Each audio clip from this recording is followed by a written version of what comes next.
मणिः सदा भूयात् सतां चिन्तितसिद्धये सत्याभिज्ञकराब्जोत्थान् पञ्चाशद्वर्षपूजकान् सत्यप्रमोदतीर्थार्यान् नौमिन्यायसुधारतान् स्वस्त्यस्त्वशेषदताम् अखिलसन्मङ्गलानि भवन्तु सम्यक् श्लोकैकश्रवणपठनमात्रेण वक्तुश्च श्रोतॄणां निखिलकलिकृतकल्मषापनोदनपटुतरे धर्माद्यगणपुरुषार्थसाधनीभूते सुंदरकांड रामायणे अद्य कथा प्रारंभे सति किंचित पूर्वकथानुवाद ಹನುಮಂತ ದೇವರು ರಾಮನ ಕಾರ್ಯಕ್ಕಾಗಿ ದೇವರಿಗೆ ನಮಿಸಿ ಅದರಲ್ಲೂ ಅವರಿಗೆ ಆಗಬೇಕಾದ ಪ್ರಯೋಜನವನ್ನು, ಯದ್ಯಪಿ ಸಕಾಮ ಕರ್ಮವನ್ನು ವಾಯುದೇವರು ಮಾಡೋದೇ ಇಲ್ಲ, ಏನನ್ನೇ ಮಾಡಿದರೂ ನಿಷ್ಕಾಮ ಕರ್ಮವನ್ನೇ ಮಾಡ್ತಾರೆ.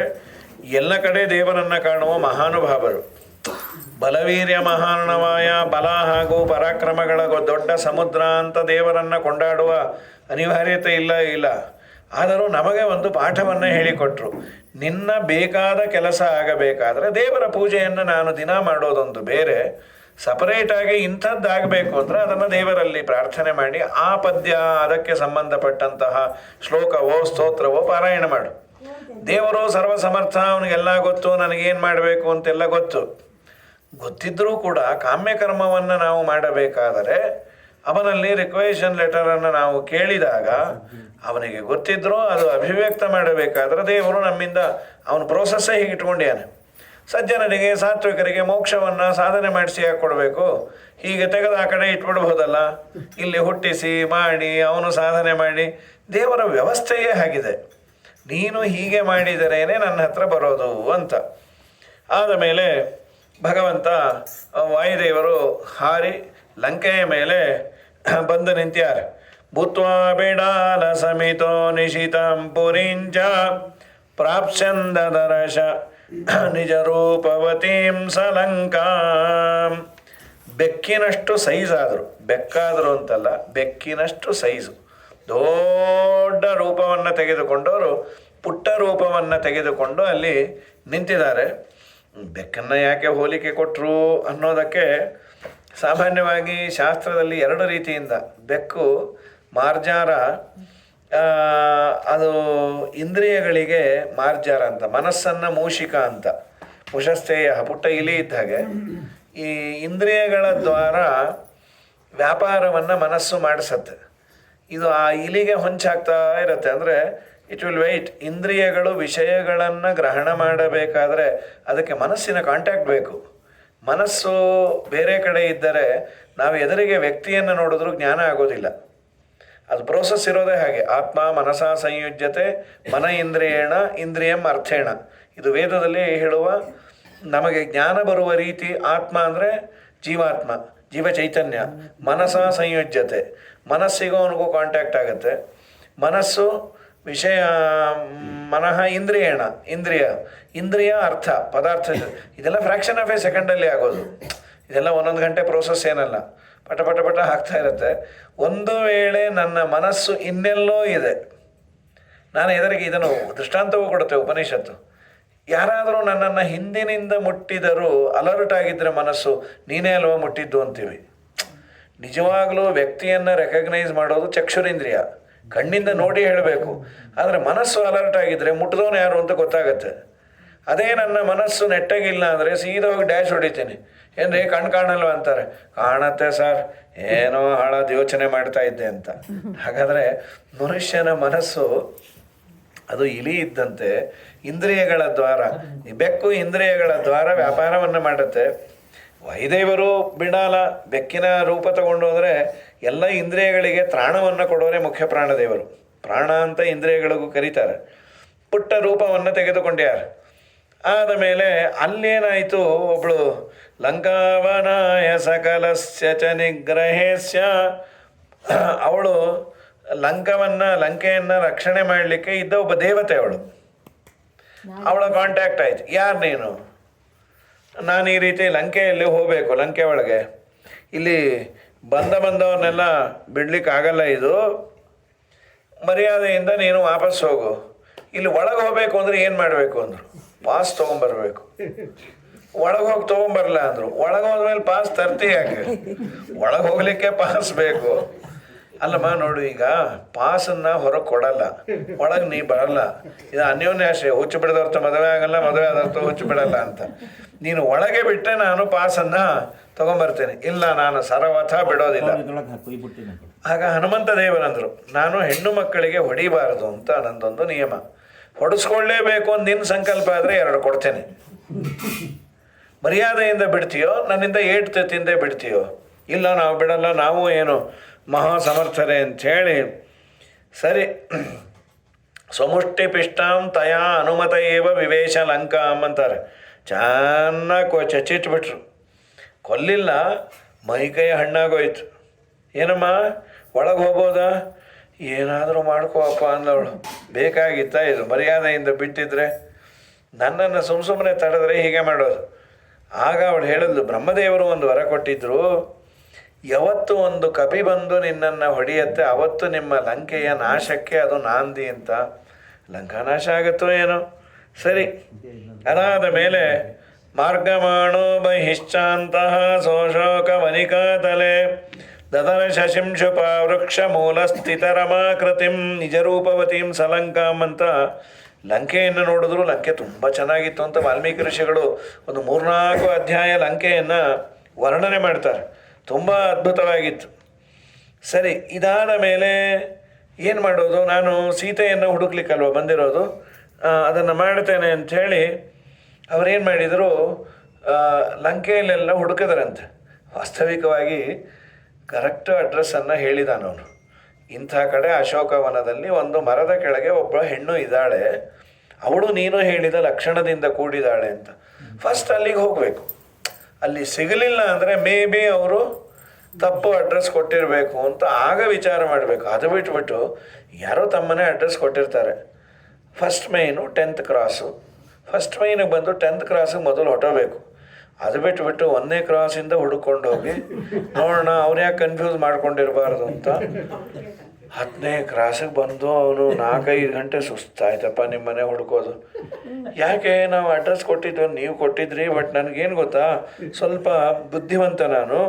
ನೀವು 10ನೇ ಕ್ರಾಸ್ ಅಂತ ಕೊಟ್ಟಿದ್ರೆ ಅದು 10 ಪಕ್ಕ ಸುಮ್ಮನೆ 0 ಬರೆದ್ರು ಅಥವಾ ಅವರಂದ್ರು ನಮ್ಮ ಪುಣ್ಯಕ್ಕೆ 10ನೇ ಕ್ರಾಸ್ ಆದದ್ರಿಂದ ಇವತ್ತೇ ಸೇರಿದ್ರಿ. 100ನೇ ಕ್ರಾಸ್ ಆಗಿದೆ. ಆ ಕುಮಾರಸ್ವಾಮಿ ಹೊಟ್ಟೆ 75-80ನೇ ಕ್ರಾಸ್ ಎಲ್ಲ ಇದೆ. ಅದೇನು ಅರ್ಥವೇ ಆಗೋದಿಲ್ಲ. ಅದು ಎಲ್ಲಿದೆಯೋ ಅಷ್ಟು ಕ್ರಾಸ್ ಅದು. ಹಾಗಾಗಿ ಬಿಟ್ಟರೆ ನೀವು 30 ವರ್ಷಕ್ಕೆ ಹೊರಟಿದೆ, 60 ವರ್ಷ ಶಾಂತಿಗೆ ಸೇರ್ತಾ ಇದ್ರಿ. ಈಗ ಸರಿ, ಹನುಮಂತ ದೇವರು ಯಾಕೆ ಹೀಗೆ ಮಾಡಿದರು ಅಂದರೆ, ಮನುಷ್ಯನಿಗೆ ಗೊತ್ತಿದ್ರು ಪ್ಯಾನಿಕ್ ಆದಾಗ ಹೊಳೆಯಲ್ಲಂತೆ. He knows very well. ಆದರೆ ಆ ಗಾಬರಿ ಮನಸ್ಸು ಎಲ್ಲೋ ಇದ್ದರೆ ಈ ಮನೆಯಲ್ಲೇ ಆಗುತ್ತಲ್ಲ. ಅವ್ನು ಆಫೀಸ್ಗೆ ಹೋಗ್ಬೇಕಾದ್ರೆ ಕಟ್ಟಿಬಿಡಿ, ಫೋನಲ್ಲಿ ನಿಮ್ಮ ಫೋನಲ್ಲೇ ಮಾತಾಡ್ತಿದ್ದಾರಲ್ರಿ, ಓ ಹೌದಲ್ಲ ಅಂತ. ಇದು ಆಗತ್ತೆ. ಇದು ಎಲ್ಲರ ಮನೆಯಲ್ಲೂ ಆಗತ್ತೆ ಅಂದ್ಕೊಂಡು ನಮಗೆ ಮಾತ್ರ ಅಲ್ಲ. ಪುಸ್ತಕ ಹುಡುಕ್ತೀವಿ, ಬ್ಯಾಗ್ ಕೈಯಲ್ಲೇ ಇಟ್ಕೊಂಡಿರ್ತೀವಿ, ಪುಸ್ತಕ ಬ್ಯಾಗಲ್ಲೇ ಇದೆಯಲ್ಲ ಪುಸ್ತಕ. ಮನುಷ್ಯನಿಗೆ ಗೊತ್ತಿದ್ದು ಗಾಬರಿ ಆದಾಗ ಅದಕ್ಕೆ 1 ನಿಮಿಷ ವ್ಯವಧಾನ ಇಟ್ಕೊಂಡ್ರೆ ತುಂಬ. ಒಬ್ಬರು ಯಾರೋ ಹೇಳಿದ್ರು, ಅವರು ಈ ತುಂಬ ಪ್ರೆಷರ್ ಇರುವಂತಹ ವ್ಯಕ್ತಿಗಳಿಗೆ ಸೈಕ್ರಿಯಾಟ್ರಿಸ್ಟ್ ಅಲ್ಲ ಅವರು, ಒಂಥರ ಅದನ್ನು ಪ್ರೆಷರ್ ಈಸ್ ಮಾಡಲಿಕ್ಕೆ ಒಂದು ಕ್ಲಾಸ್ ತೊಗೊಳ್ತಾರೆ. ಅವರು ಇಲ್ಲಿದ್ದದನ್ನೇ ಬಳಸ್ಕೋತಾ ಇರ್ತಾರೆ. ನಿಮ್ಮ ಪುರಾಣದ್ದು ಅದು ಇದು ಎಲ್ಲ ಬಳಸ್ಕೋತೀವಿ ಅಂತಂದರು. ಅದನ್ನು ಭಗವದ್ಗೀತೆಯಲ್ಲಿ ಯಾವ ರೀತಿ ಏನು ಎತ್ತ. ಮನುಷ್ಯನಿಗೆ ತುಂಬ ಕೋಪ ಬರುತ್ತೆ. ಕೋಪ ಬಂದಾಗ ರಿಯಾಕ್ಟ್ ಮಾಡದೇ ಇರಬೇಕು ಅಂದರೆ ಏನು ಮಾಡಬೇಕು? 10 ಸೆಕೆಂಡ್ಸ್ ಸುಮ್ಮನೆ ಕೂತ್ಕೋಬೇಕಂತೆ.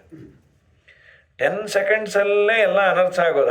10 ಸೆಕೆಂಡ್ ಸುಮ್ಮನೆ ಕೂತ ಅಂದರೆ ತಣ್ಣಗಾಗ್ತಾನಂತೆ. ಅದಾಗಲ್ಲ, ನಾವು ತಕ್ಷಣ ರಿಯಾಕ್ಟ್ ಮಾಡೋದೇ.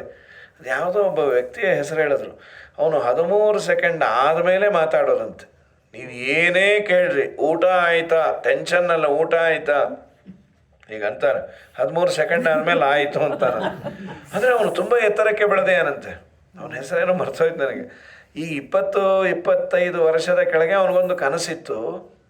ಅಂದರೆ ಈ ಫೋನು ಗೀನೆಲ್ಲ ಸುಮ್ಮನೆ ಹೀಗಂದರೆ ಬರಬೇಕು, ಈಗೆಲ್ಲ ನಾವು ಬಳಸ್ತಾ ಇದ್ದೀವಲ್ಲ, ಆ ತರಹದ್ದು ಬರಬೇಕು ಅಂತ ಒಂದು ಕಲ್ಪನೆ ಅಂತೆ. ಅಷ್ಟು ಬುದ್ಧಿವಂತ ಎಲ್ಲ ಕಂಡು ಹಿಡ್ದ ಅಂತವನು. ಆದರೆ ಅವನು ಇಷ್ಟೇ 13 ಸೆಕೆಂಡು ಈ ವರ್ಲ್ಡಲ್ಲೇ ಅವನು ಫಸ್ಟ್ ಅಂತ. ಅಷ್ಟು ನಿಧಾನಕ್ಕೆ ರಿಯಾಕ್ಟ್ ಮಾಡೋನು. ಅದು ಇದುವರೆಗೂ ಅಚಾತುರ್ಯ ಆಗೇ ಇಲ್ಲಂತ ಒಂದು ಮನುಷ್ಯ ನಿಧಾನಕ್ಕೆ ವಿಚಾರ ಮಾಡಿ ನಾವು 13 ಸೆಕೆಂಡು ಈ ಉಪನ್ಯಾಸ ಮಾಡೋರಾದರೆ ಕಷ್ಟ ಅಂದ್ಕೊಳ್ಳಿ. 13 ಸೆಕೆಂಡ್ ಬಿಟ್ಬಿಟ್ರೆ ನಮ್ಮ ವಾಜಪೇಯಿ ಭಾಷಣ ಇದ್ದಾಗಿರುತ್ತೆ ಪಾಪ, ಅವರು ನಿಧಾನಕ್ಕೆ ಮಾತಾಡೋರು. ಈ ದೇಶದ ಪ್ರಧಾನಮಂತ್ರಿ ಏನೇ ಹೆಚ್ಚು ಕಮ್ಮಿ ಮಾತಾಡಿದರು ಮತ್ತೆ ಅದನ್ನು ಅರಗಿಸ್ಕೊಳ್ಳೋದು ತುಂಬ ಕಷ್ಟ. ನೋಡಿದ್ದೀವಲ್ಲ, ಒಂದು ಸಣ್ಣ ಮಾತಾಡಿದ್ದಕ್ಕೆ ಎಷ್ಟು ಗಲಾಟೆ ಗಲಾಟೆ ಗಲಾಟೆ ಗಲಾಟೆ. ಏನೂ ಆಡಬಾರದೇ ನಾನು ಆಡಿಲ್ಲ, ಭಗವಂತನ ನಾಮಸ್ಮರಣೆ ಮಾಡಿದರೆ ಪುಣ್ಯ, ಇದು ಈಗ ಅನ್ಬಾರದು. ಹಾಗಾಗಿ ಪ್ರಕೃತದಲ್ಲಿ ಅದಕ್ಕಷ್ಟೇ, ಹಿಂದೆ ಮುಂದೆ ನಾವು ಹೇಳಿಲ್ಲ, ಅದೆಲ್ಲ ನಿಮಗೆ ಗೊತ್ತಾಗತ್ತೆ ಅಂತ ಎಲ್ಲ ಕಡೆ ಹೋಗುತ್ತೆ. ಮಾತಾಡಬೇಕಾದ್ರೆ ತುಂಬ ಎಚ್ಚರ ವಹಿಸಿ ಮಾತಾಡಬೇಕೀಗ. ಅದಕ್ಕೆ ಹನುಮಂತ ದೇವರು ಯಾಕೆ ಹೀಗೆ ಮಾಡಿದರು? ನಮ್ಮ ನಿಮ್ಮ ಅವಸ್ಥೆ ಹೀಗಾಗತ್ತೆ. ಮನುಷ್ಯ ಪ್ಯಾನಿಕ್ಕಲ್ಲಿ ಗಾಬರಿ ಆದಾಗ ಏನು ಮಾಡ್ತಾನೆ ಅನ್ನೋದು ವಿವೇಕ ಸತ್ತೋಗುತ್ತೆ. ಸರಿ, ವಿಚಾರ ಮಾಡಿದ್ರು, ಎಲ್ಲಿ ನೋಡೋಣ ಸೀತಮ್ಮನ? ಪ್ರಾಯ ಅಂತಃಪುರದಲ್ಲಿರ್ಬೋದಲ್ವ. ಅಲ್ಲಿ ಬಂದು ನೋಡಿದ್ದಾರೆ, ರಾತ್ರಿ ಕಾಲ ಆದ್ದರಿಂದ ಎಲ್ಲ ಪಾನಮತ್ತರಾಗಿ ಹೇಗೇಗೋ ಅವ್ಯವಸ್ಥಿತವಾಗಿ ಇದ್ದರು ಸ್ತ್ರೀಯರೆಲ್ಲ. ಹನುಮಂತ ದೇವರು ನೋಡಿದರು, ಸೀತಾ ಕಾಣಲಿಲ್ಲ. ಸ್ವಲ್ಪ ಜಸ್ಟಿಫಿಕೇಶನ್ ಅವ್ರದ್ದೊಂದು, ನಾನು ಒಬ್ಬ ಬ್ರಹ್ಮಚಾರಿ, ಇಲ್ಲೆಲ್ಲ ಹೆಣ್ಣು ಮಕ್ಕಳು ಹೇಗೇಗೋ ವಸ್ತ್ರ ವಿನ್ಯಾಸದಿಂದ ಇದ್ದಾರೆ, ನಾನು ಬಂದಿದ್ದು ಸರಿನಾ ಅಂತ ಹನುಮಂತ ದೇವರದೇ ಒಂದು ಸ್ವಲ್ಪ ಪ್ರಶ್ನೆ ಅದು. ಆಮೇಲೆ ಅವರೇ ಸಮಾಧಾನ ಮಾಡಿಕೊಂಡ್ರು. ನಾನು ಹುಡುಕ್ಲಿಕ್ಕೆ ಬಂದಿರೋದು ಒಂದು ಹೆಣ್ಣನ್ನು, ಒಂದು ಹಸು ಕಳೆದಿದೆ ಅಂದರೆ ಅದನ್ನೆಲ್ಲ ಹುಡುಕಬೇಕು? ಸಾಜಾತ್ಯ, ಅದರ ಜಾತಿಯ ಪ್ರಾಣಿಗಳಿದ್ದಲ್ಲಿ ಹಸುಗಳಿರುವ ಮಂದೆಯಲ್ಲಿ ಹುಡುಕಬೇಕೆ ವಿನಃ ಹಸು ಕಳೆದೋಗಿದೆ ಅಂತ ಸೀದಾ ಏರ್ಪೋರ್ಟು ಅಥವಾ ಇನ್ನೂ ಏರೋಪ್ಲೇನ್ ಒಳಗೆ ಹತ್ತಿ ಹಸು ಬಂದಿದೆಯಾ ಹಸು ಬಂದಿದೆಯಾ ಅಂದರೆ ಅಲ್ಲಿ ರನ್ವೇ ಮೇಲೆ ಹಸು ಬರೋದಿಲ್ಲ, ಪಕ್ಷಿಗಳು ಬರುತ್ತೆ. ನೀನು ಎಲ್ಲಿ ಹುಡುಕಬೇಕು? ಹಸುಗಳ ಮಧ್ಯದಲ್ಲಿ ಹಸುವನ್ನು ಹುಡುಕಬೇಕು, ಹೆಣ್ಣಿನ ಮಧ್ಯದಲ್ಲಿ ಹೆಣ್ಣನ್ನು ನಾನು ಹುಡುಕಿದ್ದೇನೆ.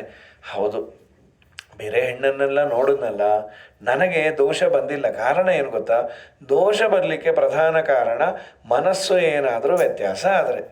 ನನ್ನ ಮನಸ್ಸು ಶುದ್ಧವಾಗಿದೆ, ಯಾವ ಹೆಣ್ಣನ್ನು ನೋಡಿಯೂ ನನ್ನ ಮನಸ್ಸಿನಲ್ಲಿ ಯಾವ ಭಾವನೆ ಬಂದಿಲ್ಲ. ಆದ್ದರಿಂದ ನನಗೇನು ತೊಂದರೆ? ಇದು ಹನುಮಂತ ದೇವರು ತಮಗೆ ತಾವು ಜಸ್ಟಿಫಿಕೇಷನನ್ನು ಮಾಡಿಕೊಂಡದ್ದು. ಅಂದರೆ ಮನುಷ್ಯನಿಗೆ ಈ ವಿವೇಕ ಇದ್ದುಬಿಟ್ರೆ ಅವನಷ್ಟು ಸುಖಿ ಯಾರಿಲ್ಲ, ಅವನಿಂದ ಪ್ರಪಂಚಕ್ಕೆ ಯಾವ ತೊಂದರೆ ಇಲ್ಲ. ನಾನು ಇನ್ನೊಬ್ಬರ ಸಲುವಾಗಲ್ಲ, ನನ್ನ ಸಲುವಾಗಿ ನಾನು ನೆಟ್ಟಗಿರಬೇಕು.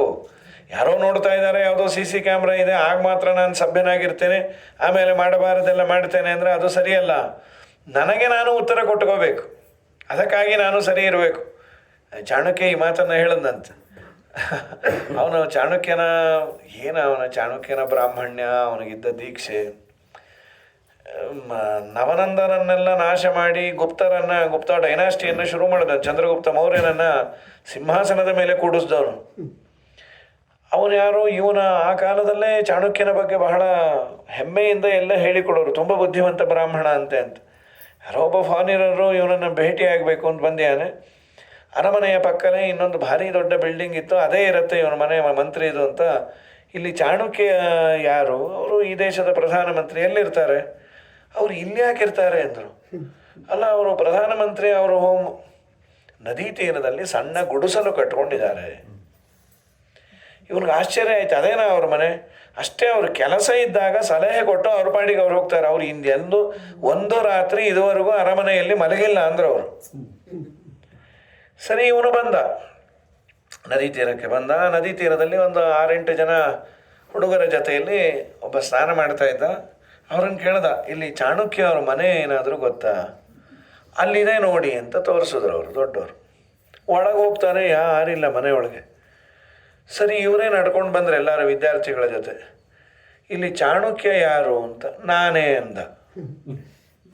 ಮತ್ತು ನೀವು ಆವಾಗಲೇ ಹೇಳಲೇ ಇಲ್ಲ, ನೀವು ಕೇಳಲೇ ಇಲ್ಲ ಅಂತ. ನೀವು ಕೇಳಿದ್ದೇನು ಚಾಣಕ್ಯನ ಮನೆ ಯಾವುದು ಅಂತ. ಕೇಳಿದ್ದಕ್ಕೆ ಉತ್ತರ ಕೊಡಬೇಕು, ಎಕ್ಸ್ಟ್ರಾ ಎಲ್ಲ ಮಾತಾಡಬಾರ್ದು, ಗೊತ್ತಾಯ್ತಾ? ಇದು ವಿದುರ ನೀತಿಯಲ್ಲಿ ತುಂಬ ವಿದುರ ಹೇಳ್ತಾನೆ, ಅನಾಹುತ ಪ್ರವಿಶತಿ. ಅನಾಹುತ ಅಂದರೆ ಆಹೂತರು ಅಂದರೆ ಕರೆದದ್ದು, ಅನಾಹುತ ಅಂತಂದರೆ ಕರಿಯದೆ ಇನ್ನೊಬ್ಬರ ಮಾತಲ್ಲಿ ಪ್ರವೇಶ ಮಾಡಬಾರ್ದಂತೆ. ಯಾರು ಬುದ್ಧಿವಂತ ಅನ್ಬೇಕಾದ್ರೆ ನಿನ್ನನ್ನು, ಯಾಕೆಂದರೆ ತುಂಬ ನೋವಾಗತ್ತೆ, ನಿಮ್ಮನ್ನು ಯಾವನು ಕೇಳೋದವನು ಅಂದ್ಬಿಟ್ರೆ. ನನ್ನನ್ನು ಇನ್ವೈಟ್ ಮಾಡಿಲ್ವಾ ಅಂದರೆ ಆ ಮಾತುಕತೆಗೆ ಸುಮ್ಮನಿದ್ಬಿಡು. ನಮ್ಮ ವಿಜಯದಾಸರದ್ದು ಬುದ್ಧಿ ಸಾಲದೆ ಸುಮ್ಮನಿರುವುದೇ ಸಮ್ಮೌನ. ಇದು ನಮಗೂ ಗೌರವ, ಅವ್ರಿಗೂ ಗೌರವ. ನಿನಗೆ ಬೇಕಾ ಕೇಳು, ಇಲ್ಲ ಅಂದರೆ ಆಮೇಲೆ ಏಕಾಂತದಲ್ಲಿ ಹೇಳು. ನೀವೇನೋ ಮಾತಾಡ್ಕೊಳ್ತಾ ಇದ್ರಿ, ತುಂಬ ಅನಾಹುತ ಆಗೋ ಥರ ಇದೆ, ನಮ್ಮವರು ಅಂತ ಇಷ್ಟು ಹೇಳ್ತಾ ಇದ್ದೀನಿ, ಸಭೆಯಲ್ಲೇ ಹೇಳಿಲ್ಲ ಅಂತ. ಸರಿ, ಓ ನಿಮ್ಮಿಂದ ಕಲಿಯೋದು ತುಂಬ ಇದೆ ಅಂತಂದ ಅವನು. ಯಾಕೆಂದರೆ ಏನು ಕೇಳ್ತೀವೋ ಅಷ್ಟಕ್ಕೆ ಉತ್ತರ. ಹೌದು, ಹಾಂ, ಏನು ಬಂದಿದ್ದು ನೀವು, ಏನಾಗಬೇಕಾಗಿತ್ತು? ನಾನು ಹೊರದೇಶದವನು, ನಿಮ್ಮಿಂದ ತುಂಬ ಕಲಿಯೋದಿತ್ತು, ಮಾತಾಡಬೇಕಾಗಿತ್ತು, ಪುರಸತ್ತಿದೆ, ಬಂದೇ ಇರಿ, ಮಾತಾಡಿಕೊಂಡು ಹೋಗಿ. ನೀವು ನನ್ನೊಟ್ಟಿಗೆ ಮಾತಾಡಲಿಕ್ಕೆ ಬಂದಿರೋ ಅಥವಾ ನನ್ನ ಪರ್ಸನಲ್ ಮ್ಯಾಟರ್ಸೋ ಅಥವಾ ರಾಜಕಾರ್ಯವೋ, ರಾಜನಿಗೆ ಸಂಬಂಧಪಟ್ಟದ್ದು? ಇಲ್ಲ ಇಲ್ಲ, ನಿಮ್ಮೊಟ್ಟಿಗೆ ನಾನು ಮಾತಾಡಬೇಕು. ಒಂದು ನಿಮಿಷ ಅಂಥೇಳಿ ಸಣ್ಣಗೆ ಉರಿತಾ ಇತ್ತು ಒಂದು ದೀಪ. ಆ ದೀಪದಿಂದ ಇನ್ನೊಂದು ದೀಪ ಹಚ್ಚಿ ಅದೊಂದು ಸ್ವಲ್ಪ ದೊಡ್ಡದಾಗಿ ಉರಿತಿತ್ತು. ಆ ಸಣ್ಣ ದೀಪವನ್ನು ಆರಿಸಿದರು. ಇವನಿಗೆ ಇನ್ನೊಂದು ಆಶ್ಚರ್ಯ ಆಯಿತು, ಅದನ್ನೇ ದೊಡ್ಡದು ಮಾಡ್ಬೋದಾಗಿತ್ತು, ಇದನ್ನು ಹಚ್ಚಿ ಅದನ್ನೇ ಹಾಕಿ. ಅದು ರಾಜನ ಎಣ್ಣೆಯಲ್ಲಿ ಉರಿಯೋದು, ಇದು ನನ್ನ ಎಣ್ಣೆಯಲ್ಲಿ ಉರಿಯೋದು, ನನ್ನೊಟ್ಟಿಗೆ ಮಾತಾಡಬೇಕಾದ್ರೆ. ಹೌದು, ನಿಮ್ಮನ್ನು ಇಲ್ಲಿ ಯಾರು ಕೇಳ್ತಾರೆ? ನನಗೆ ನಾನು ಆನ್ಸರ್ ಕೊಟ್ಕೋಬೇಕು. ಇವತ್ತು ಚಂದ್ರಗುಪ್ತ ಮೌರ್ಯ ನನ್ನ ಪಾದಕ್ಕೆ ಆಕ್ರಾಂತನಾಗಿದ್ದಾನೆ ಅಂದರೆ ನನ್ನ ಬುದ್ಧಿವಂತಿಕೆ ಮಾತ್ರ ಅಲ್ಲ, ನನ್ನಲ್ಲಿರೋ ಪ್ರಾಮಾಣಿಕತೆ. ಇವನು ಬಿಟ್ಟ ಅಂದರೆ ಇನ್ನೊಂದು ಕಡೆ ಹೋಗ್ತೀನಿ. ದೇಶೋ ವಿಶಾಲ ಪ್ರಭವೋ ಖ್ಯನಂತಹ. ನಾನೇನಾದರೂ ಅವನ ಮರ್ಜಿಯಲ್ಲಿದ್ದರೆ ಅವನು ಮಾಡಿದ ಅನ್ಯಾಯವನ್ನು ನಾನು ಹೂ ಅಂತ ಒಪ್ಕೋಬೇಕಾಗತ್ತೆ. ನೀನಲ್ಲ, ನಿಮ್ಮಪ್ಪ ಹೋಗು. ನನಗೆ ನೀನು ಮ್ಯಾಕ್ಸಿಮಮ್ ಏನು ಮಾಡಬಹುದು, ಈ ದೇಶದಿಂದ ಹೊರಗೋಗು. ನಾನು ನಿನ್ನ ದೇಶಕ್ಕೆ ಅಂಟಿಕೊಂಡೇ ಇಲ್ಲ. ನಮಗೆ ನದಿಗಳಿದೆ, ನಮಗೆ ದೊಡ್ಡ ಮರವೃಕ್ಷ ಗಿಡ ಮರಗಳಿದೆ, ದೇವರನ್ನು ನಂಬಿ ಬರೋರು ನಾವು. ತಪೋಧನರು ಅಂತ ಹೇಳೋದಂತೆ, ತಪಸ್ಸಿನ ಮೇಲೆ ನಿಂತವರು ಬ್ರಾಹ್ಮಣರು. ಇನ್ನೊಬ್ಬರಿಗೆ ಎಂದೋ ಮರ್ಜಿ ಹೋಗೋರಲ್ಲ ನಾವು ಅಂತ. ಈ ಮೆಂಟಲ್ ಸ್ಟೇಟಸ್ಸು ಬ್ರಾಹ್ಮಣರಿಗಿದ್ದದ್ದೇ ಒಂದು ರೀತಿ ಅಡ್ವಾಂಟೇಜು, ಒಂದು ರೀತಿ ಡಿಸ್ಅಡ್ವಾಂಟೇಜ್, ಎರಡೂ ಅನ್ಬೋದು. ಈ ಬ್ರಾಹ್ಮಣರನ್ನು ಆಗಿಂದ ಸ್ವಲ್ಪ ಎಲ್ಲರೂ ಬೇಸರ ಪಟ್ಕೊಂಡಿದ್ದು, ಇವ್ರು ಯಾರಿಗೂ ಬಗ್ಗೋದಿಲ್ಲಲ್ಲ. ಕೆಲಸ ಇದ್ದಾಗ ಒಬೀಡಿಯನ್ಸಿ ಬೇರೆ. ನಿನಗೆ ಬಗ್ಗೆ ನಾನು ಇರ್ತೇನೆ, ನಿಂದೇನು ಹೋಗು ಅಂತೀವಿ, ಪ್ರಾಣ ಆದರೂ ಬಿಡ್ತೇವೆ, ನಿಂದೇನು ಅಂತ. ಇವತ್ತಿನ ಲೈಫ್ ಸ್ಟೈಲ್ ಬೇರೆ, ಅವ್ರದ್ದು ಏನು ಅದ್ಭುತವಾದ ವ್ಯಕ್ತಿತ್ವ. ಇವನು ಸ್ಟನ್ನಾಗಿ ಬಿಟ್ಟ. ನಿಮ್ಮ ಹತ್ರ ನಾನು ಇನ್ನೇನು ಕಲಿಯೋದಿಲ್ಲ, ನಾನು ಹೇಗೆ ಮೋಸ ಮಾಡೋದು ಅಂತ ಕೇಳೋಣ ಅಂತ ಬಂದಿದ್ದೆ. ನೀವು ಇಷ್ಟು ಪ್ರಾಮಾಣಿಕರಾದರೆ ನಿಮ್ಮ ಸಿಲೆಬಸ್ಸೇ ಬೇರೆ, ನನ್ನ ಸಿಲೆಬಸ್ಸೇ ಬೇರೆ.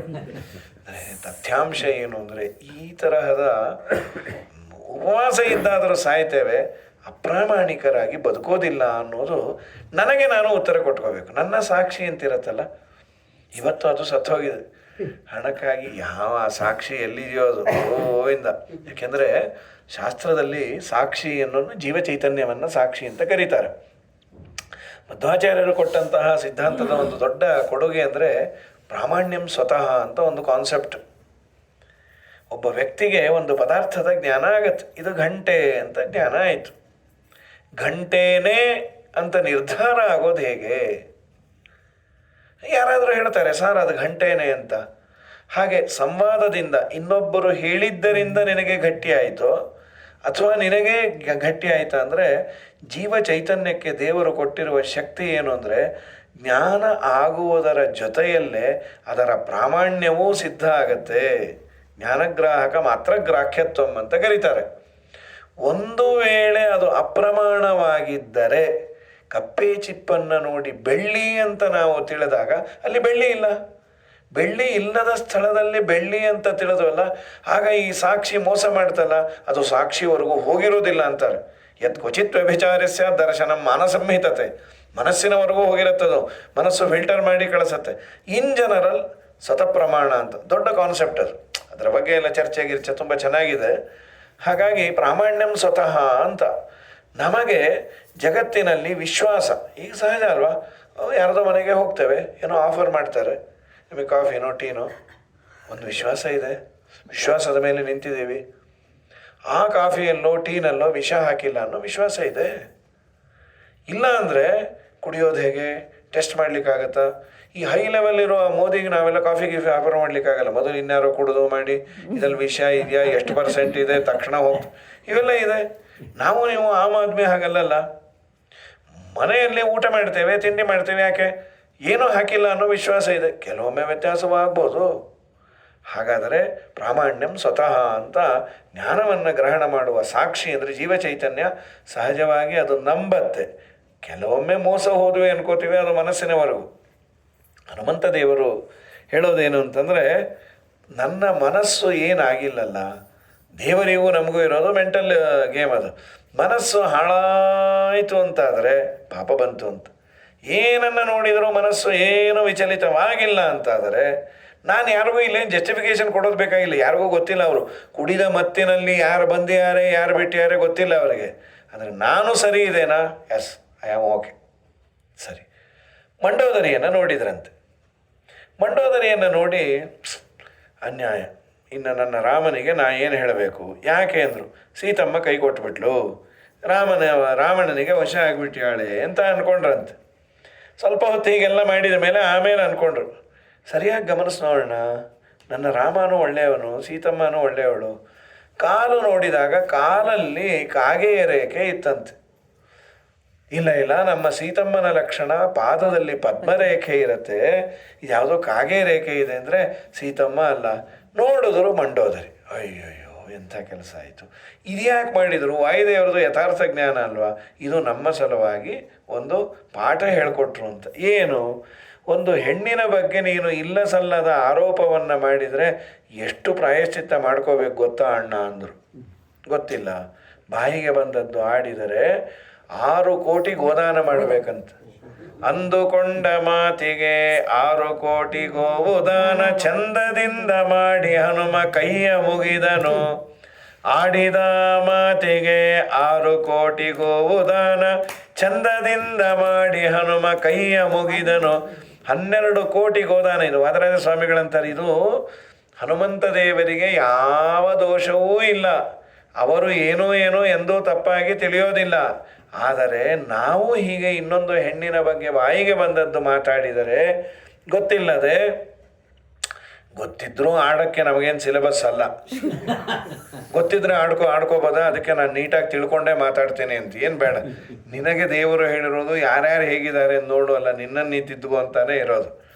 ಎಲ್ಲೋ ಅವ್ರವ್ರ ಬಾಡಿಗೆ ಅವರು ಸಿಟಿಯಲ್ಲೇ ಜೀವನ, ಯಾರೋ ಹಾಸ್ಪಿಟಲೈಸ್ ಆಗಿರ್ತಾರೆ, ಅಕ್ಕಪಕ್ಕದ ಮನೆಯವ್ರನ್ನ ಕೇಳ್ಕೊಂಡಿರ್ತಾರೆ, ನೀವು ಆಫೀಸ್ಗೆ ಹೋಗ್ತಾ ಸ್ವಲ್ಪ ಹಾಸ್ಪಿಟಲ್ ಹತ್ರ ಬಿಟ್ಟು ಹೋದರೆ ನಾನು ಹೋಗ್ತೇನೆ, ಬಸ್ಸು ತುಂಬ ಹೊತ್ತಾಗತ್ತೆ.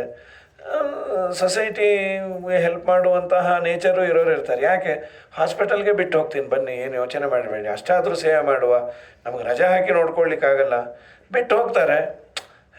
ಅವನು ವಯಸ್ಸಿನ ಹುಡುಗ, ಇವಳು ಸೊಸೆ ವಯಸ್ಸಿನ ಹುಡುಗಿ, ನೋಡಿದವ್ರಿಗೆ ಅನಿಸುತ್ತೆ ದಿನ ಮಾತಾಡ್ಕೋತಾ ಇದ್ರು, ಇವತ್ತು ಹೊರಟೇ ಬಿಟ್ರು, ಎಲ್ಲಿಗೆ ಹೋಗ್ತಿದ್ದಾರೆ ಪಾಪ. ಅಲ್ಲಿ ಯಾರು ಡೆತ್ ಬೆಡ್ ಮೇಲೆ ಇದ್ದವ್ರನ್ನ ಸಂರಕ್ಷಣೆ ಮಾಡಲಿಕ್ಕೆ ಹೋಗ್ತಾ ಇದ್ದಾಗ ಬಾಯಿಗೆ ಬಂದದ್ದು ಆಡಿದರೆ ತುಂಬ ದೊಡ್ಡ ತಪ್ಪು. ಏನೇವು ಇವತ್ತು ಸ್ವಲ್ಪ ಸಿವಿಲೈಸ್ಡ್ ಆಗಿದ್ದೀವಿ ಅಂತನೋ ಅಥವಾ ಯಾವುದಕ್ಕೂ ಕೇರ್ ಇಲ್ವೋ, ಇವತ್ತೆಲ್ಲ ಆಡಿದ್ರೆ ಯಾರೇನು ಕೇರ್ ಮಾಡಿ, ಹೌದು ರೀ ಹೋಗ್ತಾ ಇದ್ದೀವಿ, ನೀವು ಬರೋ ಹಾಗಿದ್ರೆ ಬನ್ನಿರಿ, ನಿಮ್ಗೆ ಯಾರೂ ಸಿಕ್ಕಿಲ್ಲ ಅಂತಾನ ಅಂತ ಹೀಗಂದ್ರು ಅಂದರೆ ಸತ್ರವರು. ಇವತ್ತು ಯಾರೂ ಭಯಪಡಲ್ಲ, ಹಿಂದೆಲ್ಲ ಆಡಿಕೊಳ್ಳೋರು ಸ್ವಲ್ಪ ಪ್ರಿಪೇರ್ ಆಗಿದ್ದಾರೆ, ಮೆಂಟಲಿ ಪ್ರಿಪೇರ್ ಆಗಿದ್ದಾರೆ. ಇನ್ನೊಬ್ಬರ ಬಗ್ಗೆ ಶೀಲದ ಬಗ್ಗೆ ಆಡಿದರೆ ಇಷ್ಟೆಲ್ಲ ಪಾಪ ಬರುತ್ತಂತೆ.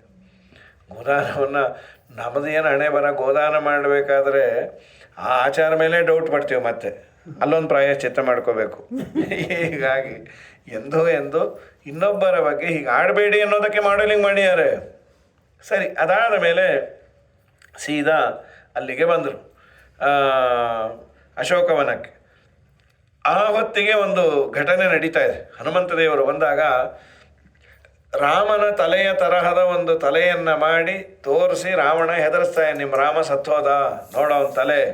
ಹೋ ಅಂತ ಸೀತಾಕೃತಿ ಕಣ್ಣೀರಿಡ್ತಾ, ಇನ್ನೇನು ಗತಿ, ಇನ್ನು 2 ತಿಂಗಳು ನಿನಗೆ ಸಮಯ, ನೀನಾಗೆ ನನ್ನ ಹತ್ರ ಬರಲಿಲ್ಲ ಅಂದರೆ ನಾನು ನಿನ್ನ ಸುಮ್ಮನೆ ಬಿಡೋದಿಲ್ಲ ಅಂಥೇಳಿ ಆ ರಾಕ್ಷಸಿಯರೆಲ್ಲ ಹೆದರಿಸಿ ಹೋಗಿದ್ದಾರೆ. ಅಷ್ಟೊತ್ತಿಗೆ ತ್ರಿಜಟೆ ಅಂತ ಅವಳು ಬಂದು ಸಮಾಧಾನ ಮಾಡಿ, ನೀವು ಭಯ ಪಡಬೇಡಮ್ಮ, ನನಗೆ ವಿಶೇಷವಾಗಿ ನಿನ್ನೆ ಒಂದು ಸ್ವಪ್ನ ಬಿತ್ತು, ನಿಮ್ಮ ರಾಮನ ಕಡೆಯಿಂದ ಒಂದು ಯಾವುದೋ ಕೋತಿ ಬಂದು ನಿನಗೆಲ್ಲ ಸಮಾಧಾನ ಮಾಡತ್ತಂತೆ ಅಂತ.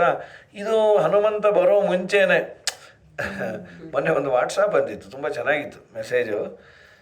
ಹನುಮಂತ ದೇವರು ಲಂಕೆಗೆ ಬಂದಾಗ ಅಂದ್ಕೊಂಡ್ರಂತೆ, ನಾನು ಇಲ್ಲದೆ ಇದ್ದರೆ ರಾಮನ ಗತಿ ಏನೋ ಅಂತ. ಎಲ್ಲೋ ಒಂದು ಕಾರ್ನರಲ್ಲಿ ಇದ್ದರೆ ಎಲ್ಲ ಸ್ಟನ್ನಾಗಿ ಬಿಟ್ರಂತೆ. ಏನು ರಾಮನ ವ್ಯವಸ್ಥೆ ಅಂತ. ಏನದು? ಆ ರಾಮನ ವ್ಯವಸ್ಥೆಯನ್ನು ನೋಡಿ ತುಂಬ ಸಂತೋಷ ಆಯಿತು ಅಂದರು. ಮೊದಲನೇದೇನು ಅಂದರೆ, ಅಲ್ಲಿ ಬಂದಾಗ ನಾನು ರಾಮನ ಸಂದೇಶವನ್ನು ಹೇಳಿದರೆ ಸೀತೆಗೆ ಸಮಾಧಾನ ಆಗತ್ತೆ ಅಂದ್ಕೊಂಡಿದ್ದೆ. ಇಲ್ಲ, ಆಲ್ಟರ್ನೇಟ್ ವ್ಯವಸ್ಥೆ ದೇವರೇ ಮಾಡಿದ್ದಾನೆ.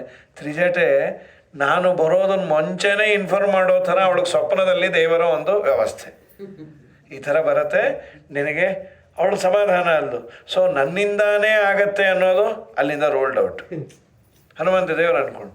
ಇದಾದ ಮೇಲೆ ನಾನು ರಾವಣನನ್ನು ನೋಡ್ತೇನೆ. ರಾವಣನನ್ನು ನೋಡಿದಾಗ ರಾವಣ ಒಂದು ವೇಳೆ ನನ್ನನ್ನು ಕೊಂದರೆ ಅನ್ನೋದಕ್ಕೆ ನಾನು ವೆಲ್ ಪ್ರಿಪೇರ್ಡ್ ಆಗಿ ಬಂದಿದ್ದೆ. ಆದರೆ ನನ್ನ ರಕ್ಷಣೆಗೆ ದೇವರು ವಿಭೀಷಣನನ್ನು ಆಲ್ರೆಡಿ ಇಟ್ಟಿದ್ದಾನೆ.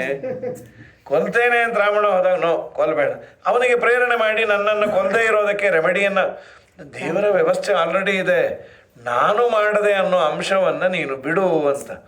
ಇದಾದ ಮೇಲೆ ನಾನೆಲ್ಲ ಕೆಲಸ ಆದಮೇಲೆ ರಾವಣನಿಗೆ ಏನಾದರೂ ಒಂದು ಸಿಗ್ನೇಚರ್ ಆ್ಯಕ್ಟ್, ಏನಾದರೂ ಒಂಚೂರು ಪ್ರೆಸೆಂಟೇಷನ್ ಕೊಟ್ಟು ಹೋಗೋಣ ಅಂತಿದ್ದೆ. ಅರ್ಜೆಂಟಲ್ಲಿ ಬರಿಗೈಯಲ್ಲಿ ಬಂದುಬಿಟ್ಟೆ, ಏನೂ ತಂದಿಲ್ಲ, ಬೆಂಕಿಪಟ್ಟಣ ಬತ್ತಿ ಗಿತ್ತಿ ಏನು. ಆದರೆ ನಾನು ಮಂಗಳಾರತಿ ಮಾಡೋಣ ಅಂದರೆ ಈ ರಾವಣನೇ ಮಂಗಳಾರತಿ ಮಾಡೋ ಥರ ದೇವರು ವ್ಯವಸ್ಥೆ ಮಾಡಿದ್ದಾನೆ. ಏನು ದೇವರ ವ್ಯಾಪಾರ ಅಂಥೇಳಿ ಹನುಮಂತ ದೇವರು ಅಂದ್ಕೊಂಡ್ರಂತೆ ನಾನೇ ಅನ್ನೋ ಅಂಶ ಇಲ್ಲ, ಅದೆಲ್ಲ ದೇವರ ವ್ಯವಸ್ಥೆಯಲ್ಲಿ ನಾನು ಒಬ್ಬ ಪಾಲುಗಾರ ಅಂತ. ಇದು ನಮ್ಮ ಜೀವನದಲ್ಲಿ ಒಂದೆಲ್ಲೋ ಕಾರ್ನರಲ್ಲಿ ನನ್ನಿಂದಾನೆ, ಅದಕ್ಕೆ ಆಲ್ರೆಡಿ ದೇವರ ವ್ಯವಸ್ಥೆ ಒಂದು ಅವನು ಪ್ರೋಗ್ರಾಮಿಂಗ್ ಮಾಡೇ ಬಿಟ್ಟಿರ್ತಾನೆ ಸ್ವಾಮಿ ಅಂತ ಚಿಂತನೆ ಮಾಡು ಅಂತ. ಹನುಮಂತ ದೇವರು ಅಲ್ಲಿಗೆ ಬಂದ್ಯಾರ. ವಾಲ್ಮೀಕಿ ಋಷಿಗಳು ತುಂಬಾ ವರ್ಣನೆ ಮಾಡ್ತಾರೆ. ಹನುಮಂತ ದೇವರು ನಾನು ರಾಮನ ಕಡೆ ಅಂತ ಅಂದ ಕೂಡಲೇ ಸೀತಮ್ಮನಿಗೆ ವಿಶ್ವಾಸ ಬರಬೇಕಲ್ವ. ಅದೇನಾಗೋದು, ಈ ರಾಕ್ಷಸರೆಲ್ಲ ಬೇರೆ ಬೇರೆ ವೇಷ ಹಾಕೊಂಬರೋರು. ನಾನು ಕೋತಿ ಬಂದಿದ್ದೇನೆ ಅಂತಂದರೆ ರಾಮನ ಕಡೆ ಅಂತ ಅವಳು ನಂಬೋದು ಹೇಗೆ, ಮಾಡೋದು ಹೇಗೆ? ಅದಕ್ಕೊಂದು ಕೆಲಸ ಮಾಡ್ತೀನಿ, ಮೊದಲು ನನ್ನ ಕಡೆ ಅವಳು ಕಾನ್ಸಂಟ್ರೇಟ್ ಮಾಡಬೇಕಲ್ವಾ. ಅದುವರೆಗೂ ಆಗಿರುವ ರಾಮಾಯಣವನ್ನು ಅದ್ರ ಮೇಲೆ ಕೂತ್ಕೊಂಡು ಗಾನ ಮಾಡಲಿಕ್ಕೆ ಶುರು ಮಾಡಿದ್ರು ಅವರು. ಅದರಲ್ಲೂ ಅವ್ರೇನು ಮಾಡಿದರು ಅಂದರೆ, ಜನಕರಾಜನ ಮಗಳು ಜಾನಕಿ ಅಂತ ಇದ್ಲು ಅಂತ, ಆ ತವ್ರ ಮನೆ ಹೆಸರು ಹೇಳಿದ ಕೂಡಲೇ ಇವಳು ಕಿವಿ ಸರಿ ಹೋಯ್ತಂತ. ಇದೇನಿದು ಜಾನಕಿ ಅಂತ ಇದ್ದಿದ್ದು? ಹಾಂ, ನಮ್ಮ ಅಪ್ಪನ ಮನೆ ಹೆಸರು ಇವಳಿಗೆ ಹೀಗಿದಕ್ಕೆ ಗೊತ್ತು, ತಲೆ ಎತ್ತು ನೋಡೋದು. ಅಂತೂ ಚೂರು ನೋಡಿದೆ ಅಮ್ಮ ನಮ್ಮಮ್ಮ ನೀನು ಜಾನಕಿ ಅಂತ. ಅವಳನ್ನು ಶ್ರೀರಾಮಚಂದ್ರ ಮದುವೆ ಆದ. ನೀನು ಯಾರು ಅಂದರು. ನಾನು ದಾಸೋಹಂ ಕೋಸಲೇಂದ್ರ ಸ, ಇದು 10 ಸಲ ಅಂದ್ಯಾರ ಇಲ್ಲಿ ನಮ್ಮ ಇದರಲ್ಲಿ. ದಾಸೋಹಂ ಕೋಸಲೆ ಒಮ್ಮೆ ಅಂದದ್ದಲ್ಲ. ಯಾವಾಗ ಹನುಮಂತ ದೇವರು ಇಂಟ್ರೊಡ್ಯೂಸ್ ಮಾಡ್ಕೋಬೇಕಾದ್ರೂ ದಾಸೋಹಂ ಕೋಸಲೇಂದ್ರಸ್ಯ ರಾಮಸ್ಯ ಅಕ್ಲಿಷ್ಟ ಕರ್ಮಣ. ಎಷ್ಟು ಮಾತು ನೋಡಿ. ಅಂದರೆ ಸಾಮಾನ್ಯವಾಗಿ ಒಬ್ಬರು ಮನೆ ಹಿರಿಯರು ನನ್ನ ಯಾವುದೋ ಒಂದು ಕೆಲಸ ಕೊಟ್ಟು ಕಳಿಸಿರ್ತಾರೆ. ಪಾಪ ನಿಮ್ಮ ತಂದೆ ಬಂದಿದ್ದರೆ ಚೆನ್ನಾಗಿರೋದು. ಅದಕ್ಕೆ ನಾವೇನು ಹೇಳ್ತೀವಿ, ಇಲ್ಲ ಅವ್ರು ವಯಸ್ಸಾಗಿದೆ ಪಾಪ, ಬರೋದು ಮಾಡೋದು ಕಷ್ಟ, ನಾ ಬಂದಿದ್ದೀವಿ. ಅಫ್ಕೋರ್ಸ್ ಅದು ನಿಜ ಇರ್ಬೋದು. ಇಲ್ಲಿ ಹನುಮಂತ ದೇವರು ರಾಮ ಬರ್ಬೋದಾಗಿತ್ತಲ್ಲ, ಎಲ್ಲ ನಾವು ಕೋತಿ ಅಲ್ವಾ ಹಾರ್ತೀವಿ, ರಾಮಂಗೆ ಹಾರಕ್ಕಾಗಲ್ಲ. ಇದು ಯಾವುದೋ ಅನ್ನಿಲ್ಲ. ಅಕ್ಲಿಷ್ಟ ಕರ್ಮಣ, ಎಲ್ಲ ಕೆಲಸವನ್ನು ಅನಾಯಾಸವಾಗಿ ಮಾಡುವ ರಾಮದೇವರ ದೂತನಾಗಿ ನಾನು ಬಂದಿದ್ದೇನೆ. ನಾನು ಇಷ್ಟು ಹಾರಿದ್ದು ಅವನಿಂದಲೇ, ಇಲ್ಲ ನನ್ನ ಹಾರಾಟ ಎಲ್ಲಿ ಚೀರಾಟ ಎಲ್ಲಿ. ಅಕ್ಲಿಷ್ಟ ಕರ್ಮಣ, ಯಾವ ಯಾವ ಕೆಲಸವೂ ಅವರಿಗೆ ಕಷ್ಟ ಇಲ್ಲ. ದಾಸೋಹಂ ಕೋಸಲೇಂದ್ರಸ್ಯ ರಾಮಸ್ಯ ಅಕ್ಲಿಷ್ಟ ಕರ್ಮಣ. ಹೌದಾ, ನೀನು ಬಂದಿದ್ದೀ, ತುಂಬ ಸಂತೋಷ ಆಯಿತು. ದದರ್ಶ ಶಿಂಶುಪ ವೃಕ್ಷ ಮೂಲಸ್ಥಿತರಮಾಕೃತಿಂ. ಆದಮೇಲೆ ನರಲೋಕ ವಿಡಂಬಸ್ಯ ಜಾನನ್ ರಾಮಸ್ಯ ಹೃದ್ಗತಂ ತಸ್ಯ ಚೇಷ್ಟಾನುಸಾರೇಣ ಕೃತ್ವಾ ಚೇಷ್ಟಾಶ್ಚ ಸಂವಿಧಂ. ಆಚಾರ್ಯರು ಇಷ್ಟು ಮಾತಂತ ನರಲೋಕ ವಿಡಂಬಸ್ಯ, ಈ ಎಲ್ಲ ಚೇಷ್ಟೆ ಹುಡುಕಿದ್ದು ತಡಕಿದ್ದು ಮಾಡಿದಾಗೆ ಮಾಡಿದ್ದು. ಯಾಕೆಂದರೆ ನರರು ಹೀಗೆ ಮಾಡ್ತಾರೆ ಅಂತ. ಮತ್ತು ಇದನ್ನು ಯಾರು ನೋಡಿದವ್ರು ಯಾರು? ಒಬ್ಬರು ಆಡಿಯನ್ಸ್ ಬೇಕಲ್ಲ. ತತ್ವಾಭಿಮಾನಿ ದೇವತೆಗಳು ನೋಡಿ ಸಂತೋಷಪಟ್ರಂತೆ. ಏನು ಚೆನ್ನಾಗಿ ನಾಟಕ ಆಡ್ತಾನಪ್ಪ ಈ ಹನುಮಪ್ಪ, ಅದಕ್ಕೆ ರಾಮನಿಗೆ ಅಷ್ಟು ಬೇಕು ಅಂತ. ತತ್ವಾಭಿಮಾನಿ ಅಸುರರು ನೋಡಿ ಸಂತೋಷಪಟ್ರಂತೆ. ಏನಂತ? ಸದ್ಯ ಸೀತಾ ಸಿಗ್ತಾ ಇಲ್ಲ, ಒದ್ದಾಡಿ ಸಾಯಿಲಿ ಇವನು ಅಂತ. ಅವರಿಗೆಲ್ಲ ಪಾಪಕ್ಕದು ಕಾರಣ ಆಯಿತು. ವಾಯುದೇವರ ಬಗ್ಗೆ ಅವರು ಡೌಟು ಪಟ್ಟಿದ್ದರಿಂದ ಅದು ಪಾಪಕ್ಕೆ ಕಾರಣ ಆಯಿತು. ಒಂದೇ ಇನ್ಸಿಡೆಂಟು, ದೇವತೆಗಳಿಗೆ ಅದು ಹನುಮಂತ ದೇವರ ಲೀಲೆ ಅನ್ನಿಸ್ತು, ಇವರಿಗೆ ಹನುಮಂತ ದೇವರ ಪೆದ್ದತನ ಅನ್ನಿಸ್ತು. ಒಂದೇ ಕ್ರಿಯೆ ಇಬ್ಬರಿಗೂ ಸಬ್ಜೆಕ್ಟ್ ಆಯ್ತದು. ಅದಕ್ಕೆ ಜಾನನ್ ರಾಮಸ್ಯ ಹೃದ್ಗತನ್, ರಾಮನ ಹೃದಯ. ವಾದಿರಾಜ ಸ್ವಾಮಿಗಳು ಬರೀತಾರೆ, ನೀನು ಅಲ್ಲಿ ಹೋಗಬೇಕು, ಸೀತಮ್ಮ ಕಾಣದೇ ಇರೋ ಥರ ನಾಟಕ ಆಡಬೇಕು, ಅದನ್ನೆಲ್ಲರೂ ನೋಡಿ ತಪ್ಪಾಗಿ ತಿಳ್ಕೋಬೇಕು, ಇದೇ ನನ್ನ ಅಭಿಪ್ರಾಯ ಅಂತ. ಆದ ಮೇಲೆ ಹನುಮಂತ ದೇವರು ಕೆಳಗಿಳಿದ್ಯಾರೆ. ಸೀತಾದೇವಿಯನ್ನು ಮಾತಾಡಿಸಿದರು.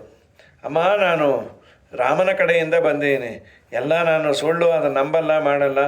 ಇಲ್ಲ ನೀನು ನಂಬಬೇಕಮ್ಮ. ಈ ರಾಮನ ಕಡೆನೇ ಬಂದಿದ್ದೀ ಅನ್ನೋದಕ್ಕೆ ನಾನು ನಂಬೋದು ಹೇಗೆ? ನೀನಾದರೂ ಪ್ರಶ್ನೆ ಮಾಡು, ಟೆಸ್ಟ್ ಮಾಡ್ಬೋದು. ನನ್ನ ರಾಮನ ಲಕ್ಷಣಗಳೇನಾದರೂ ಗೊತ್ತಾ ನಿನಗೆ? ಗೊತ್ತಮ್ಮ. 2 ಲಕ್ಷಣ ಇದೆ. ಒಂದು ದೇಹದ ಲಕ್ಷಣ ಒಂದಿದೆ, ಒಂದು ಸ್ವಾಭಾವಿಕ, ಒಂದು ಪರ್ಸನ್ ಆ್ಯಂಡ್ ಪರ್ಸನಾಲಿಟಿ. ನಿನಗೆ ಪರ್ಸನ್ ಬೇಕೋ ಪರ್ಸನಾಲಿಟಿ ಬೇಕೋ? ಎರಡೂ ಹೇಳು ಅಂದ್ಲು. ರಾಮನ ವ್ಯಕ್ತಿತ್ವದ ಬಗ್ಗೆ ಹನುಮಂತ ದೇವರು ಉಪನ್ಯಾಸ ಮಾಡ್ಯಾರೆ. ಏನು ಆನಂದ ಆಯಿತು. ರಾಮೋ ವಿಗ್ರಹವಾನ್ ಧರ್ಮ. ಅವರಂತಾರೆ, ನಿನ್ನ ಗಂಡ ಸಾಮಾನ್ಯ ಅಲ್ಲಮ್ಮ, ಜಗತ್ತಿನಲ್ಲಿ ಒಂದು ಧರ್ಮದ ಮೂರ್ತಿ ಅಂತಂದರೆ ನಿನ್ನ ರಾಮಚಂದ್ರನೇ. ವಾನರೋಹಂ ಮಹಾಭಾಗೆ ದೂತೋ ರಾಮಸ್ಯ ಧೀಮತಃ ರಾಮನಾಮಾಂಚಿತಂ ಚೇದಂ ಪಶ್ಯ ದೇವ್ಯಂಗುಲೀಯಕಮ್ಮೆ ಪ್ರತ್ಯಯಾರ್ಥಂ ತವಾನೀತಂ ತೇನ ದತ್ತಂ ಮಹಾತ್ಮನ. ಸರಿ, ಅವನು ಅದ್ಭುತವಾಗಿ, ಮತ್ತು ರಾಮನ ಬಗ್ಗೆ ವಾಯುದೇವರಲ್ಲದೆ ಇನ್ಯಾರು ಹೇಳಬೇಕು? ದೇವರು ಅಂದರೆ ಆಚಾರ್ಯರ ಗ್ರಂಥಗಳಲ್ಲಿ ದೇವರ ಬಗ್ಗೆ ಹೇಳಬೇಕಾದ್ರೆ ಶ್ರೀಮದಾಚಾರ್ಯರು ತುಂಬ ಆನಂದದಿಂದ ಹೇಳ್ತಾರೆ. ಯಾನಿ ರಾಮಸ್ಯ ಲಿಂಗಾನಿ, ರಾಮನ ಲಿಂಗಗಳು. ಲಿಂಗ ಇನ್ ದಿ ಸೆನ್ಸ್ ಅವನ ಕುರುಹು ಹೇಗೆ ಇದ್ದಾನೆ, ರಾಮನ ದೇಹದ ಲಕ್ಷಣ, ರಾಮನ ವ್ಯಕ್ತಿತ್ವವನ್ನು ಹೇಳು. ವಾನರ ಜಾನಂತಿ ಪದಧಿಷ್ಠಾಮಾಂ ವೈದೇಹಿ ಪರಿಪೃಚ್ಛಸಿ ಭರ್ತೃಕಮಲಪತ್ಸಾಕ್ಷಿ ಸಂಸ್ಥಾನಂ ಲಕ್ಷಣಸ್ಯ ಚ. ಲಕ್ಷ್ಮಣನ ಚಿಹ್ನೆಗಳನ್ನು, ಲಕ್ಷ್ಮಣನ ಬಗ್ಗೆ ಹೇಳು. ರಾಮ ಕಮಲಪತ್ರಾಕ್ಷ ಸರ್ವಸತ್ವಮನೋಹರ ರೂಪದಾಕ್ಷಿಣ್ಯ ಸಂಪನ್ನ ಪ್ರಸೂತೋ ಜನಕಾತ್ಮಜೆ ತೇಜಸ ಆದಿತ್ಯ ಸಂಕಾಶ ಕ್ಷಮಯ ಪೃಥಿವಿ ಸಮಃ. ಏನು ನಿನ್ನ ರಾಮ? ಅವನ ತೇಜಸ್ಸು ವರ್ಚಸ್ಸಿನಲ್ಲಿ ಸೂರ್ಯನನ್ನು ಮೀರಿಸ್ತಾನೆ, ಆದರೆ ಅವನಿಗಿರೋ ಸಹನೆ ಭೂಮಿಗಿನ್ನ ಜಾಸ್ತಿ ಹೋಗು. ಅಂಥ ವ್ಯಕ್ತಿತ್ವ ರಾಮನದ್ದು. ರೂಪ ದಾಕ್ಷಿಣ್ಯ ಸಂಪನ್ನ, ಒಳ್ಳೆ ರೂಪವಂತ, ದಾಕ್ಷಿಣ್ಯ ಇದೆ ರಾಮನಿಗೆ. ಏನದು ದಾಕ್ಷಿಣ್ಯ? ನಾಚಿಕೆ ಸ್ವಭಾವ. ಕೆಟ್ಟ ಕೆಲಸವನ್ನು ಮಾಡಲಿಕ್ಕೆ ನಾಚಿಕೆ ಇರಬೇಕಂತೆ. ಏನಂದ್ರೆ ಅದು ಕೆಟ್ಟ ಕೆಲಸ ಅಂದ್ರೇನು? 4 ಜನ ಸಭ್ಯರು ತಲೆ ತಗ್ಗಿಸುವಂತೆ ನಮ್ಮ ನಡೆನುಡಿಗಳಿರಬಾರ್ದು. ಬರೀ ಬಟ್ಟೆದು ಮಾತ್ರ ಅಲ್ಲ, ನಾವು ಆಡೋ ಮಾತು. ಕಡೆ ಊಟ ಮಾಡ್ತಿರ್ತೀವಲ್ಲ, 4 ಜನ ಕೂತಾಗ ಊಟವು ಚೆನ್ನಾಗಿ ಮಾಡಬೇಕು. ಚೆನ್ನಾಗಿ ಅಂದರೆ ಜಾಸ್ತಿ ತೊಗೊಳ್ಳೋದು ಅಂತಲ್ಲ, ಅದು ಅವ್ರವ್ರ ಇಷ್ಟ. ಅದನ್ನು 10 ಜನ ಮಾಡ್ಬೇಕಾದ್ರೆ ಹೀಗೆ ಇದು ಮಾಡೋದು, ಸೊರ ಶಬ್ದ ಮಾಡೋದು, ಏನಾರು ಇವ್ರ ಜೊತೆ ಊಟಕ್ಕೆ ಕೂತ್ಕೋಬಾರ್ದಪ್ಪ, ಅಸಹ್ಯವಾಗಿ ಮಾಡ್ತಾರೆ. ಮತ್ತು ಸಾರಲ್ಲಿ ಹೋದಾಗ ಸಾರೂ ಅಂತ ಅವ್ರನ್ನ ಕರೆಯೋದು. ಇವರು ಅವ್ರನ್ನೂ ನೋಡ್ತಾರೆ, ನೀವ ಅಂದರು, ಇಲ್ಲಪ್ಪ ನಾನಲ್ಲ, ಆ ಪಕ್ಕದಲ್ಲಿ ಕೂತಿ ಯಾರಲ್ಲ, ಅವ್ರು ಮಾಡೋದು ನೋಡೇ ನಂಗೆ ಹೊಟ್ಟೆ ತುಂಬಿಟ್ಟಿದೆ ಅಂತ. ಯಾವುದಾದರೂ ಸಭ್ಯತೆ ಅಂತ ಕರೀತಾರೆ. 4 ಜನ ತಲೆ ತಗ್ಗಿಸುವಂತಹ ಕೆಲಸ ಯಾವ್ದು ಬೇಕಾರಾಗಿರ್ಬೋದು, ನಮ್ಮ ನಡೆನುಡಿಗಳು. ಇದನ್ನು ಶೀಲ ಅಂತ ಕರೆದಿದ್ದಾರೆ ಮಹಾಭಾರತದಲ್ಲಿ. ಇಂದ್ರದೇವರು ನಮ್ಮ ಪ್ರಹ್ಲಾದರಾಜರು ಎಲ್ಲ ಸಂಪತ್ತನ್ನು ಗೆದ್ದುಬಿಟ್ಟಿದ್ರು. ಇಂದ್ರದೇವರು ಅವರ ಮನೆಯಲ್ಲಿ ಕೆಲಸಕ್ಕೆ ಸೇರಿಕೊಂಡಿದ್ರಂತೆ. ಏನಾದರೂ ಮಾಡಿ ಅವರಿಂದ ಎಲ್ಲ ವಾಪಸ್ಸು ಸಂಪತ್ತು ತಗೋಬೇಕು ಅಂತ. ಸೇವೆಯನ್ನೆಲ್ಲ ಮಾಡಿ ಆದಮೇಲೆ ಏನಾದರೂ ಕೇಳು ಅಂದರು. ನಿಮ್ಮ ಶೀಲ ಕೊಡಿ ಎಂದ್ರಂತೆ. ಅದೇನದು ಶೀಲ ಕೊಡೋದು? ಶೀಲ ಅನ್ನೋದಕ್ಕೆ ಮಹಾಭಾರತ ಹೇಳುವಂಥ ಅರ್ಥ, ಯಾವ ಕೆಲಸವನ್ನು ಮಾಡಿದಾಗ ಸಭ್ಯ ಸಮಾಜ ತಲೆ ತಗ್ಗಿಸತ್ತೆ ಅದನ್ನು ಶೀಲ. ಅದನ್ನು ಕೊಟ್ಟ ಕೂಡಲೇ ಇವನಿಂದ ಎಲ್ಲ ಲಕ್ಷ್ಮಿನೂ ಹೊರಟೋದ್ರಂತೆ. ಧಾನ್ಯಲಕ್ಷ್ಮಿ, ಧನಲಕ್ಷ್ಮಿ, ತೇಜಸ್ಸು, ವರ್ಚಸ್ಸು ಎಲ್ಲ ಹೋಗಿಬಿಡ್ತಂತೆ. ಹಾಗಾದರೆ ಸಭ್ಯ ಸಮಾಜದಲ್ಲಿ ನಾವು ಈಗ ಸಭ್ಯರು ಯಾರು ಅನ್ನೋದೇ ದೊಡ್ಡ ಪ್ರಶ್ನೆ ಆಗಿದೆ. ಅಂತೂ 4 ಜನ ನಮ್ಮ ಬಗ್ಗೆ ಒಳ್ಳೆ ಭಾವನೆ ಇಟ್ಟುಕೊಳ್ಳುವಂತೆ ನಮ್ಮ ನಡೆ, ನುಡಿ, ವ್ಯವಹಾರ ಇದಿದ್ರೆ ಅವರನ್ನು ನಂಬೋದು. ಒಳ್ಳೆ ಸೌಜನ್ಯಶೀಲರು, ಅವ್ರ ಹತ್ರ ನಾವು ವ್ಯವಹಾರ ಮಾಡ್ಬೋದು. ಎಲ್ಲವೂ ಪ್ರಕೃತದಲ್ಲಿ ಶ್ರೀರಾಮಚಂದ್ರನ ಬಗ್ಗೆ ಈ ಲಕ್ಷಣವನ್ನು ಹೇಳ್ತಾನೆ. ಏನು ನಿನ್ನ ಗಂಡ? ಮಹಾಸಮರ್ಥ ರಾಜವಿದ್ಯಾ ವಿನೀತಶ್ಚ ಬ್ರಾಹ್ಮಣಾನಾಂ ಉಪಾಸಿತ. ರಾಜವಿದ್ಯಾ ಚೆನ್ನಾಗಿ ಗೊತ್ತು, ಬ್ರಾಹ್ಮಣರಿಂದ ಉಪಾಸನೆ ಮಾಡಿಕೊಳ್ತಾನೆ. ಶ್ರುತವಾನ್, ಬ್ರಾಹ್ಮಣರ ಉಪಾಸನೆ ಅವನು ಮಾಡ್ತಾನೆ. ಶ್ರುತವಾನ್, ಚೆನ್ನಾಗಿ ಬಲ್ಲವನು. ಶೀಲ ಸಂಪನ್ನ, ಶೀಲ ಇದೆ. ಏನದು? ಮಧ್ವಾಚಾರ್ಯರು ಸಣ್ಣ ಪುಟ್ಟ ಸ್ತೋತ್ರಗಳು, ದ್ವಾದಶ ಸ್ತೋತ್ರ ತುಂಬ ದೇವರ ವರ್ಣನೆ ಮಾಡ್ತಾರೆ. ಯಾರು ದೇವರು? ಯಾರು ದೇವರು ಅಂತೇಳಿ, ಯಾರಿಂದ ವಶೇನ ಕಸ್ಯಾಪಿ ಯೋಜಿತೋ ವಿಜಿತಾ ಕಿಲಹ ಸರ್ವಕರ್ತ ನ ಕ್ರಿಯತೆ ತನ್ನ ಮಾಮಿ ರಮಾಪತಿ. ವಶಿ, ಎಲ್ಲರನ್ನ ತನ್ನ ವಶದಲ್ಲಿ ಇಟ್ಕೊಂಡ್ಯಾನೆ. ಕಸ್ಯಾಪಿ ವಶಃ, ಅವನು ಯಾರಿಗೆ ವಶನಲ್ಲ. ಯೋ ಅಜಿತಃ, ಅವನು ಎಲ್ಲರನ್ನ ಗೆದ್ದಿದ್ದಾನೆ, ಅವನನ್ನು ಯಾರೂ ಗೆದ್ದಿಲ್ಲ. ಸರ್ವಕರ್ತ, ಎಲ್ಲವನ್ನ ಮಾಡ್ತಾನೆ, ಅವನು ಯಾರಿಂದ ಮಾಡಲ್ಪಟ್ಟಿಲ್ಲ. ಇವನೇ ದೇವರು. ಸರ್ವಕರ್ತ ನ ಕ್ರಿಯತೆ ತಂ ನಮಾಮಿ ರಮಾಪತಿಂ. ಪುಟ್ಟ ಶ್ಲೋಕ, ದೇವರ ಪೂರ್ಣ ಲಕ್ಷಣ ಹೇಳಿದ್ರು. ಅವನನ್ನು ಯಾರೂ ಮೀರ್ಲಿಕ್ಕಾಗಲ್ಲ, ಅವನು ಎಲ್ಲವನ್ನ ಮೀರಿ ನಿಂತ್ಯಾನೆ. ಅತ್ಯಯೋ ಯಸ್ಯ ಕೇನಾಪಿ ನ ಕ್ವಾಪಿ ಪ್ರತ್ಯಯೋ ಯದ್ಗುಣೇಶುತ್ತಮಾನಂ ಪರಃ ಸತ್ಯ ಸಂಕಲ್ಪ ಏಕೋ ವರೆಣ್ಯೋ ವಶಿ ಮತ್ಯನೂನೈಃ ಸದಾ ವೇದವಾದೋದಿತಃ ಪ್ರೀಣಯಾಮೋ ವಾಸುದೇವಂ ದೇವತಾಮಂಡಲಾಖಂಡಮಂಡನಂ ಪ್ರೀಣಯಾಮೋ ವಾಸುದೇವಂ. ಅತ್ಯಯೋ ಯಸ್ಯ ಕೇನಾಪಿ ನ ಕ್ವಾಪಿ. ಅತ್ಯಯ ಅಂದರೆ ದಾಟೋದು. ಯಾರು ಎಲ್ಲಿಯೂ ಯಾರನ್ನ ದಾಟ್ಲಿಕ್ಕಾಗಲ್ಲೋ ಅವನು ದೇವರು. ಪ್ರತ್ಯಯೋ ಯದ್ಗುಣೇಶು ಉತ್ತಮಾನಾಂ ಪರಃ, ಎಲ್ಲ ಗುಣಗಳಿಂದ ತುಂಬಿದವನು. ಸತ್ಯ ಸಂಕಲ್ಪ, ಅವನು ಸತ್ಯ ಸಂಕಲ್ಪ. ಏಕಃ ಸರ್ವೋತ್ತಮ, ವರೇಣ್ಯ ವರಣೀಯನಾಗಿದ್ದಾನೆ. ಸತ್ಯ ಸಂಕಲ್ಪ ಏಕೋ ವರೇಣ್ಯೋ ವಶಿ, ಎಲ್ಲರನ್ನ ತನ್ನ ವಶದಲ್ಲಿ ಇಟ್ಕೊಂಡ್ಯಾನೆ. ಸತ್ಯ ಸಂಕಲ್ಪ ಏಕೋ ವರೇಣ್ಯ ಮತ್ಯನೂನೈ ಸದಾ ವೇದವಾದೋದಿತ. ಯಾರು ಸಣ್ಣವರಿಗೆ ಎಟಗೋದಿಲ್ಲ, ಯಾರು ಅವನ ಬಗ್ಗೆ ಕಾಳಜಿ ಮಾಡಲ್ಲ, ಅವನಿಗೆ ಸಿಗೋದಿಲ್ಲ, ಅವನು ದೇವರು.